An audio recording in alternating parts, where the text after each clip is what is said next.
My name is James Williams Jr. I'm getting ready to go get in the shower. But before I do, I just read something from Top Buzz. And this kind of struck me because, as a vet, I didn't really finish reading the article because I got a little bit upset. So I thought I'd talk about it first before I go jump my ass in the shower. So apparently, it's either Illinois or Idaho, somewhere. I think it's still on my phone.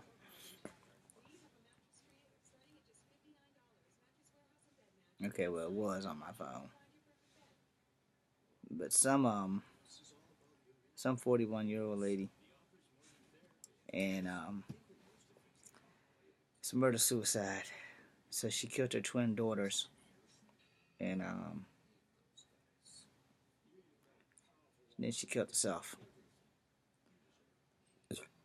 And you can find it on Top Buzz. Kind of messed me up, because I understand killing yourself. I honestly, truly to God, understand that. I understand that more than most people would ever fucking know. I don't understand killing your like kids.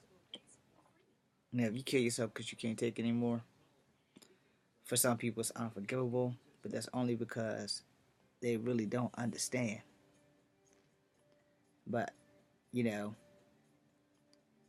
if your kids are just starting out their life, man, I mean, just starting out their life, then you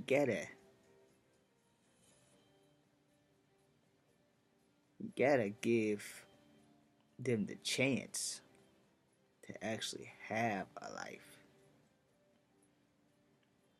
Now, I say this all the time because I'm one of these people, and you can believe it or not.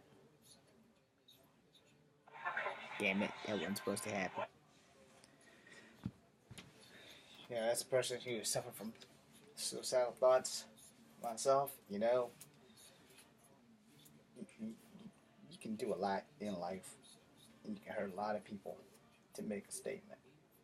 But when you at that point where you can't take no more, you don't have to take out anybody in a sense. I'm sure that those girls' daddy would have took care of them, or somebody in her family would have took care of them. And I've read news reports where people have killed their kids and killed themselves because they don't want to go to heaven or hell by themselves. And personally, I think that if your life is taken, I think that that's like you're getting the heaven free card instead of you actually getting to live your life and doing whatever the hell God meant for you to do before somebody decided to get a raw hair up their ass and take it.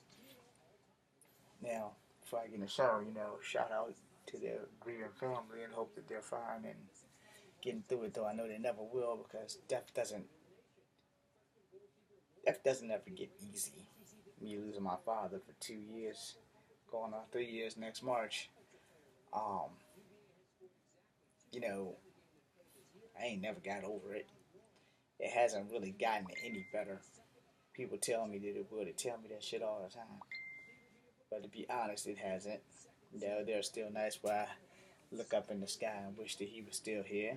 You know, I would have some of the things I have now had he not been here, but I'd give up everything I've got to spend one more fucking microsecond with my father. Now, before my dad died and I had my military psychiatrist and I was working on my graphic novel, I had a lot of things to keep me occupied, but I had my dad, to tell me that he loved me every night. I had my dad to tell me, son, no matter how bad it is, I'm got you. You know, I ain't gonna let you sink in this sinking ship. And if we sink together. And though I can't swim, I'll do my best to make sure that you get to dry land. And if I die saving you, then I've done my part as a father. Since I'm not a parent, and though I strive to be one day, I hope that I'm half the man that he is. I'm already halfway there in height because I'm only 5'3" and he was like 5'6", maybe 5'5", I don't know, but he was taller than me. I see things like this all the time, and I'm saying this because before I start crying, I'm gonna get off here. I'm saying this because for people who out here who don't think about others when you get behind the wheel of your car, or any vehicle or anything that could take somebody's life by purely accident. This is the reason why I don't drive with my phone in my hand. This is why I don't answer my phone when I'm in a vehicle. If I'm not in the passenger seat, you will not see that phone in my hand. You know, now if I'm sitting in the car still and I'm not moving, then you may see the phone in my hand. That's probably because I'm plugging the damn thing up or I was checking a message. You know, there's so many things that can end a life before it even truly begins. And you don't ever really expect your parent to be the one to take your life, or that of your twin sister or anything like that. Nobody knows what she was going through. And like I said, I can't remember exactly where. I know I read the article on Top Buzz like a few seconds ago. But when you sit here and you know you plot to take someone else's life or whatever, you know, I ain't gonna say I haven't done that. I've wanted to kill a lot of my enemies, and that was before the army. In the army, they kind of ingrain it into you that that's your job, and you'll have to deal with it. And it's true, it is my job because I was infantry, and unfortunately, I got hurt before I got to complete my mission. And we didn't know how serious it was until I got out of the military, and I'm still suffering. And most of my PTSD is because I've never really failed at anything in life. But I sit here and I think to myself when I read this article, it's like, wow, man, I understand killing yourself.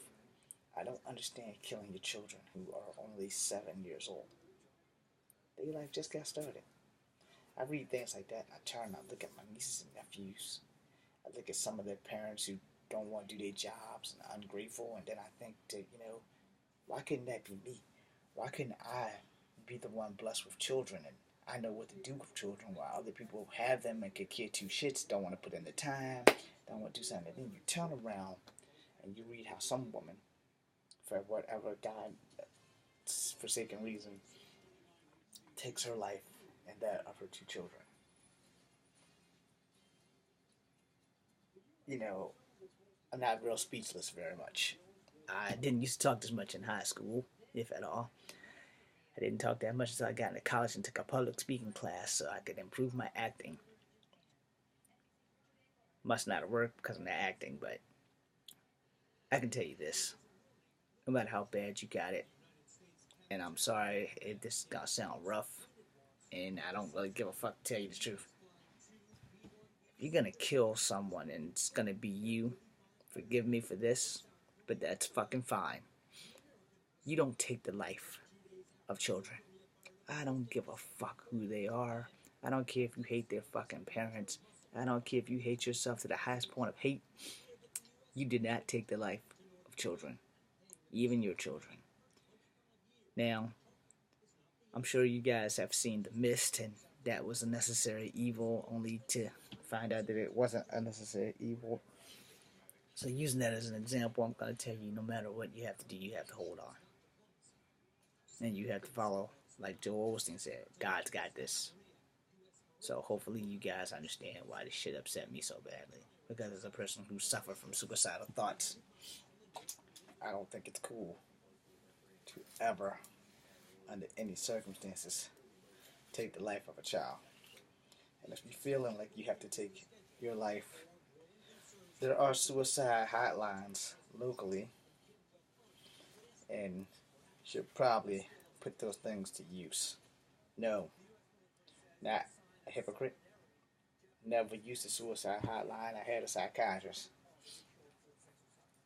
But my problems don't just go away with psychiatry, and they don't just go away with talking. They go away for that hour, that minute, that day. But they come back. They come back with a vengeance. So I'm going to give you my piece of advice, and then I'm going to stop talking. If you can't get help, then go find some. And if you can't find some, then do whatever you have to do to make sure you don't bring harm to anyone else or yourself. And if you get to the final point where you really can't take anymore, then you really better go get locked up. I've already passed that threshold. I have discovered my way, and that's my secret. You know, this is also why I don't drink. I don't smoke, and I don't do drugs. And a lot of my depression comes from my inability to do kung fu because of my hip. If you're feeling suicidal for any reason whatsoever, call these hotlines. I don't have their numbers because I don't know what state you're watching me in, but you need to call these hotlines. And above all else, do not take your child with you. No. Everybody's situation is different, but your child's only 7. They're just starting their life. Hell, they're barely starting their life. They're just learning themselves. Get help. If you don't have children, get help. But above all else, take care of yourself. A lot of my stuff doesn't come from not loving myself, because I do love myself to a certain extent. And sometimes I don't love myself, and realizing that I have the problem is how you start solving the problem. My suicide therapy, I know you guys think that's funny. I'm going to show you.